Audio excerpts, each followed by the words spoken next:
In dieser Folge, die in 2 Teile eigentlich aufgeteilt ist, sind wir noch in Stralsund, wo wir uns dann auch das Ozeaneum und am nächsten Tag dann nochmal recht ausführlich die Gorge Fock und auch die Stadt Stralsund anschauen.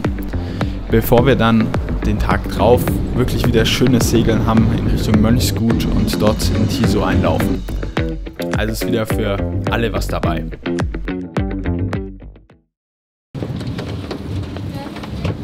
Das Schloss lief ganz schlecht. Mit dir? So, also jetzt geht's ins Ozeaneum. Das ist gleich da hinten.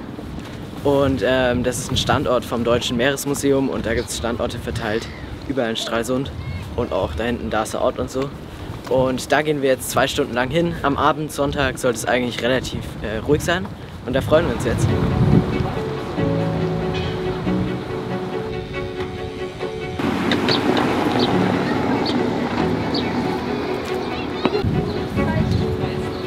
Das Ozeaneum, was sich mit dem Namen aus Ozean und Museum zusammensetzt, gehört zur Stiftung der Deutschen Meeresmuseen und ist in Stralsund in diesem Gebäude seit dem Jahr 2008.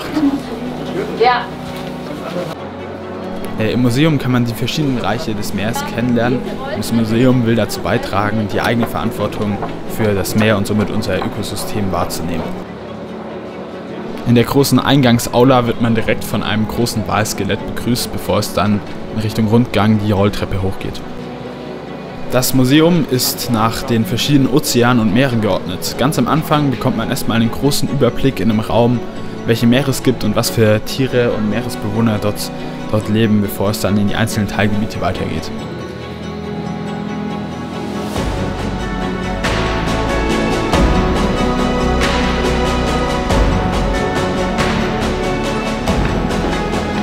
Der erste Ozean oder das erste Meer, was man sich anschaut, ist die Ostsee, was ja auch nahe liegt. Dort bestaunt man die einheimischen Tiere und bekommt einen größeren Überblick über die Ostsee und ihre Bewohner. Und jede hat unterschiedliche Funktionen. Die einen sorgen für Nahrung, locken an und die anderen geben es dann weiter für so einen Fress. Also die machen wirklich die Kommune. Krass. Nach den ausgestopften Tieren und Figuren kann man danach auch die echten Tiere in großen Aquarien beobachten.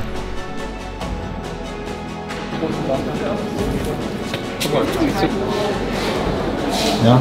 Ja, also was ja ganz interessant ist, ist, dass alle die Fische, die wir jetzt gesehen haben, in der Ostsee zu finden sind. Und da sind ja auch noch ein paar exotische dabei.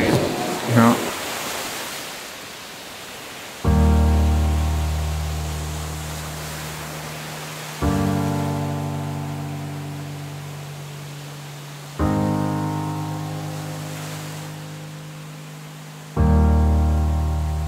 Auch zum Thema Erforschung der Ozeane in der Vergangenheit wie auch heute gibt es eine kleine Ausstellung im Meeresmuseum.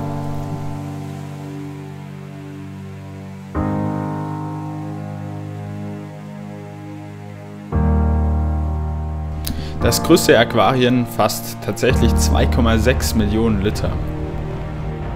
Auch wenn es durchaus faszinierend ist, sich die Tiere anzuschauen, bemitleidet man sie auch, weil man ja weiß, dass es nicht ihr natürlicher Lebensraum ist und sie eigentlich in die Freiheit gehören. Rational darf man aber nicht vergessen, dass Aquarien wie auch Zoos eben zur Behaltung der Artenvielfalt durch Forschung beitragen.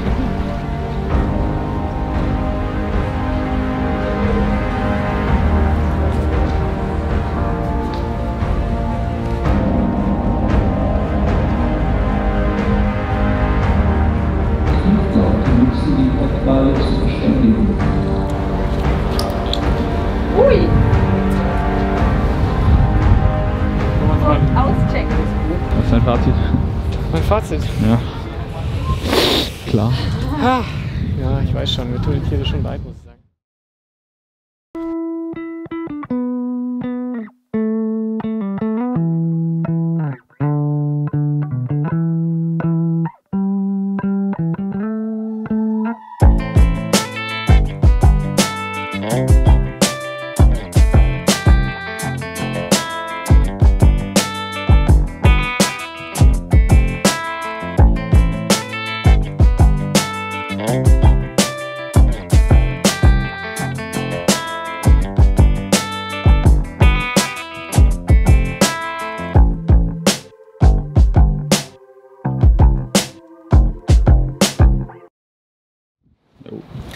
Also wir sind in der City Marina Stralsund. Stralsund gilt ja auch als das Tor zu Rügen.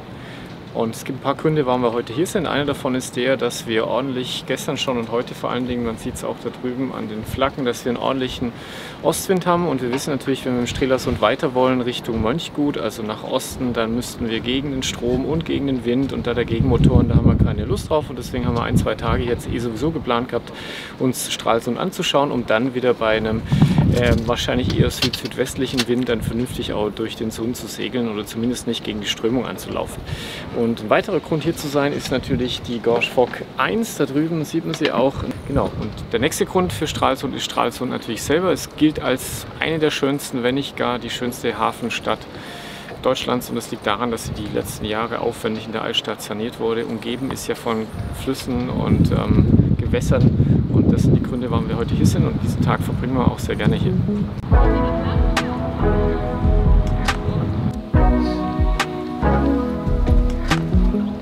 Die Gorge Fock 1, 1933 glaube ich gebaut, nachdem das Segelschulschiff der Deutschen Marine davor, das Vorgängerschiff, gesunken ist, haben sie die wohl in 100 Tagen, also ziemlich schnell, haben sie die gebaut. Die Gorge Fock wurde benannt nach dem niederdeutschen Dichter Johann Kienau. Dessen Pseudonym war Gorge Fock und sein bekanntestes Werk war Seefahrt ist Not. Seefahrt ist Not, genau. Und das sieht man auch hier nochmal auf dem Steuerrad. Da ist es unten eingelassen.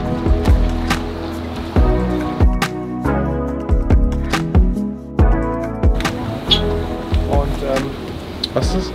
Das hier, das ist der Ruderquadrant. Das ist der erste Ruderquadrant, der größer ist als der von der Sirius. Und dann laufen die Stahlseile natürlich genauso wie bei unserem Boot nach vorne. Und ansonsten geht es dann direkt runter zum Ruder. Das ist schon ein beeindruckendes Schiff, muss ich sagen. Und das hier ist die Spiel.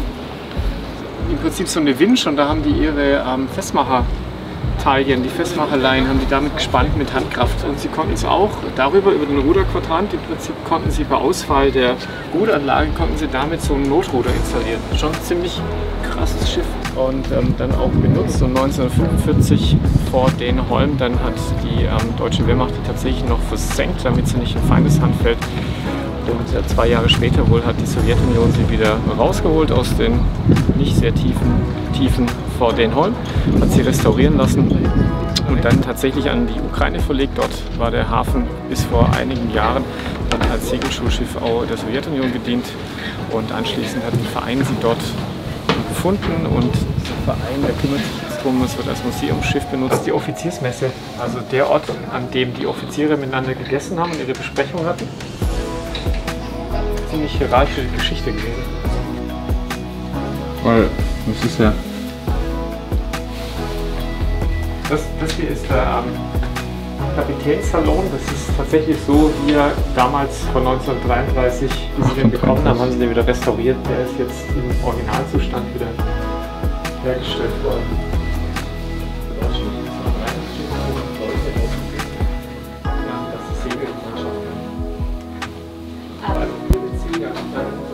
Ja, hier, mein Revier, die Bordambulanz, der Schiffsarzt hat hier Dinge durchgepflückt und hier haben wir schon den klassischen Narkosehammer. Einmal zack auf die Birne und anschließend wird das Bein abgebaut. Ja, richtiger kleiner OP-Raum. Mit 65 Grafen. Bei Krängung haben die einfach gelöst. Die Hängematte mitgekränkt und schon lagen sie immer im Lot. Und alle 4 Stunden war Wachwechsel. Und mit den Geldern von den Eintritten und natürlich von ehrenamtlichen Arbeit und allem Möglichen wird die Gorge Fock jetzt weiter Stück um Stück saniert und eines Tages soll sie eben unter Segeln auslaufen. Im Moment heißt sie auch wieder Gorge Fock. Sie eine Zeit lang hieß sie Kamerad übersetzt auf Russisch. Ich habe den russischen Namen nicht im Kopf.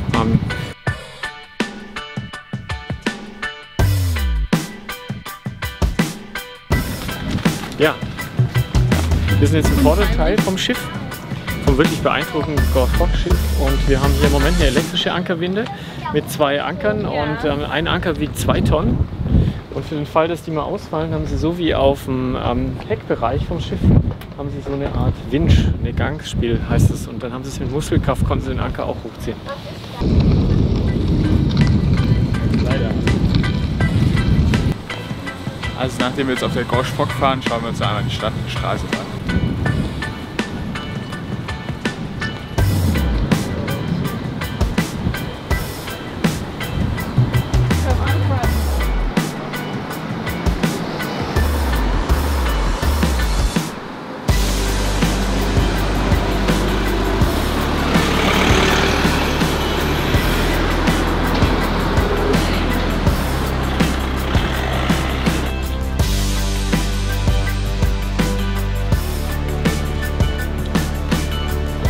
Wir stehen jetzt hier vor dem Rathaus von Stralsund. Das ist in der typischen Backsteingotik erbaut. Und ganz spannend ist auch, dass man, wenn man an der Fassade entlang oben guckt, dann sind da die Wappen der anderen Hansestädte. Also zum Beispiel für Greifswald der Kreis. Die Türme sind, glaube ich, für Hamburg. Und was kann man noch erkennen? Lübeck, das Tor. Genau.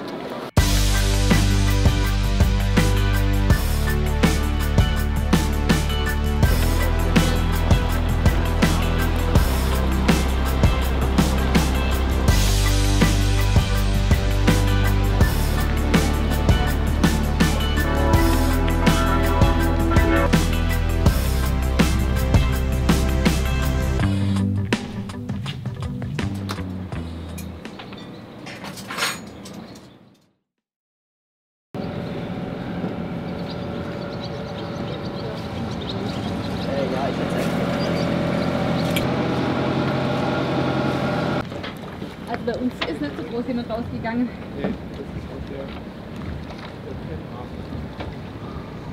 Also, ist jetzt so ungefähr 8 Uhr und wir nehmen gleich die erste Brückenöffnungszeit mit von der Ziegelgrabenbrücke.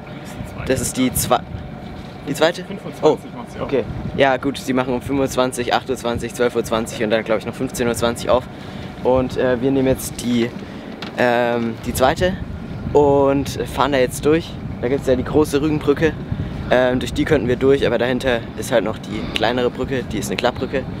Genau, dann geht es für uns erstmal ein paar Meilen durch den Strelasund, bis wir dann in den Greifswalder Bodden kommen und da können wir dann nochmal richtig schön segeln, bevor wir dann Richtung Mönchgut fahren und dort dann den Anker werfen. Und das soll der schönste Teil Rügens sein und da sind wir jetzt mal gespannt, ob das dann auch wirklich zutrifft. Oh Leute, hier möchte jemand ans Steuer.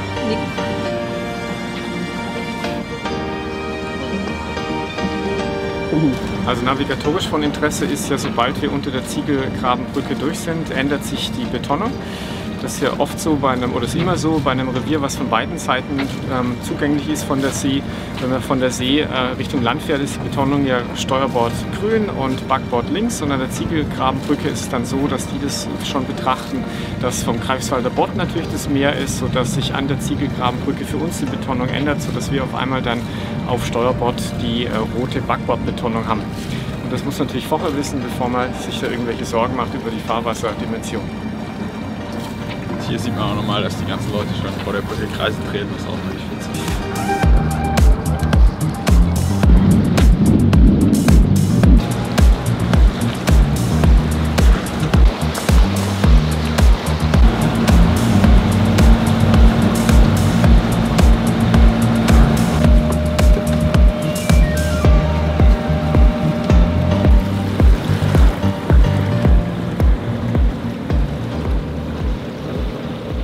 Also wir sind gerade hier unterwegs, fahren Richtung Süden im Strelasund, im Prinzip Richtung Greifswalder Bodden und wir sind jetzt kurz bevor das Fahrwasser sich öffnet, in die sogenannte Deviner Bucht hier unten. Da kann man dann ein bisschen besser aus Segeln manövrieren und danach kommt der engere Teil im Strelasund, das ist der sogenannte Deviner Haken, das ist ein Flachgebiet, da muss man eben gucken, dass man da nicht durchsegelt, sondern schön oben rum geht und danach geht es dann wieder südlich ganz entspannt schon raus, letzten Endes Richtung Greifswalder Bodden, der sich dann hier schön aufmacht.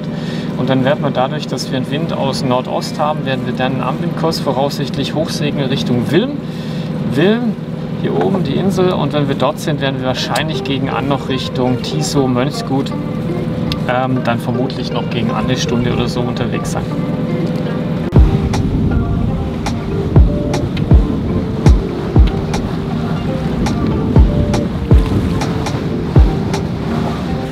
Also unter 8 Knoten war jetzt nicht so der Hammer von der Segelperformance, aber so bei 15 bis 20 Knoten sind wir gerade dabei, ein 36 Fuß Boot zu überholen. Wir haben ja wie gesagt 31 und fahren da ganz locker am 36 Fuß Boot vorbei. Also ist schon nett mit 10 Jahre alten Segeln.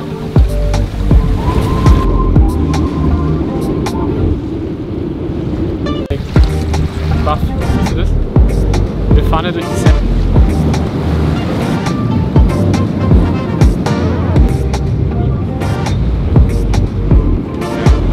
Eines war ein Rohrer.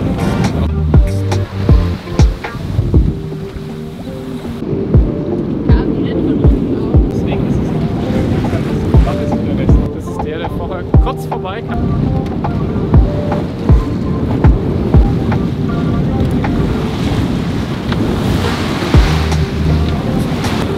Die andere grüne.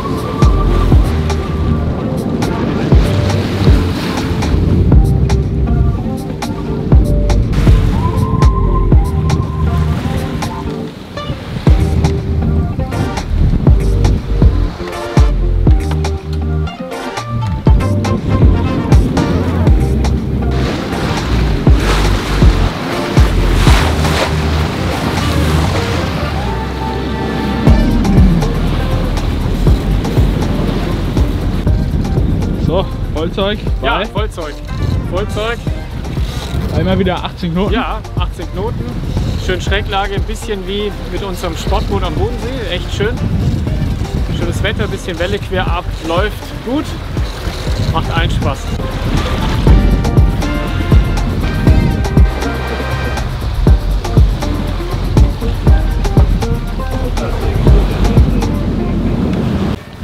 Ja, und was hast du gerade gesagt? Das ist voll schön ist.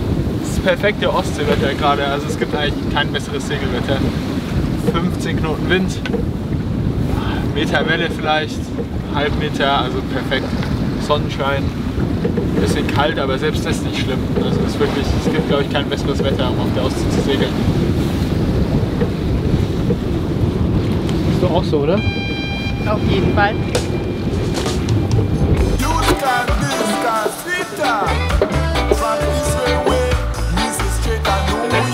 Wer muss denn auch?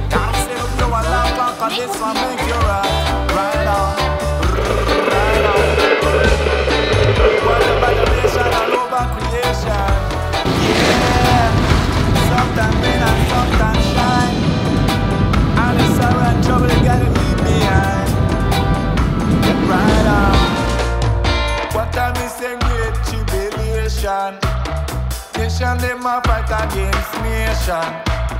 What a mistake, great tribulation. Chiwata bam bam, in a big billion. Away from the DJ car ranking, baby.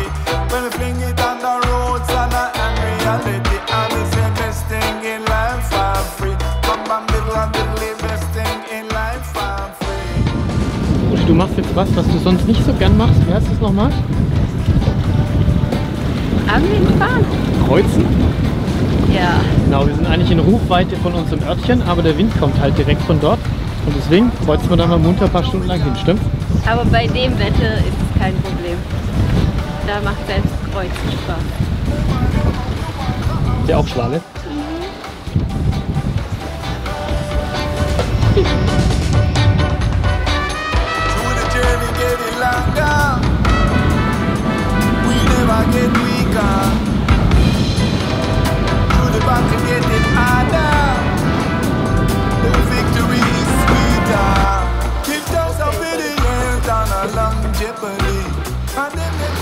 Also wir segeln gerade auch an der Insel Wilm vorbei. Film wird es ausgesprochen, V-I-L-M geschrieben.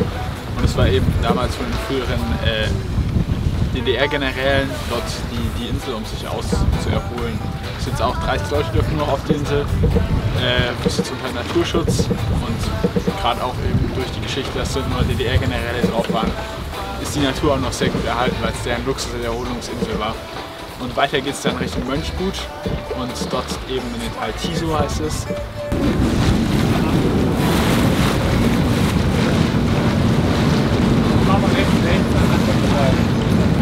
Wir hatten wunderschönes Segelwetter im Kreiswalder Bott. Das meiste ist die Busche gesegelt. Nur der Wind kam natürlich direkt von unserem Zielort, sodass wir jetzt mehrere Stunden gekreuzt haben bei aber 15 Knoten Wind, tollen Bedingungen, ein bisschen Welle. Es war ein Traum von einem Segel. Und jetzt sind wir an der ersten Ansteuertonne von Tiso schon vorbei und haben tatsächlich das Segel im Moment runtergenommen und gondeln jetzt mit Motor rein, gucken uns den Ankerplatz an, der uns schon eine Weile interessiert.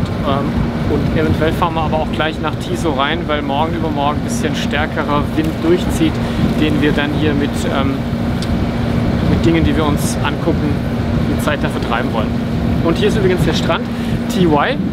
Das ist eine Mischung aus Tiso und Hawaii. Da sind Surfer und Kiter wohl ganz gerne und dann haben sie das TY genannt.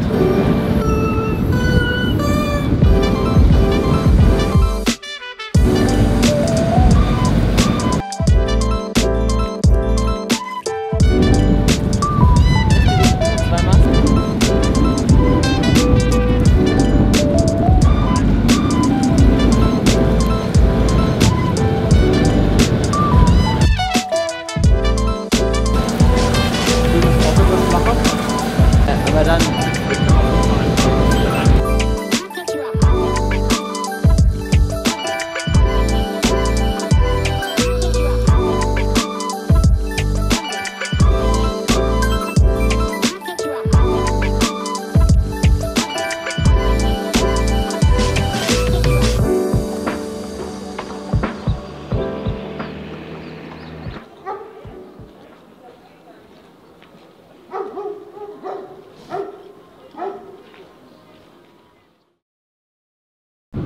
In der nächsten Episode bleiben wir dann noch in Tiso und sind somit wegen des schlechten Wetters dazu gezwungen, in Anführungszeichen, die Region rund ums Mönchgut und das Mönchgut zu erkunden. Diesmal aber nicht auf unseren Füßen, weil wir uns diesmal Fahrräder geliehen haben.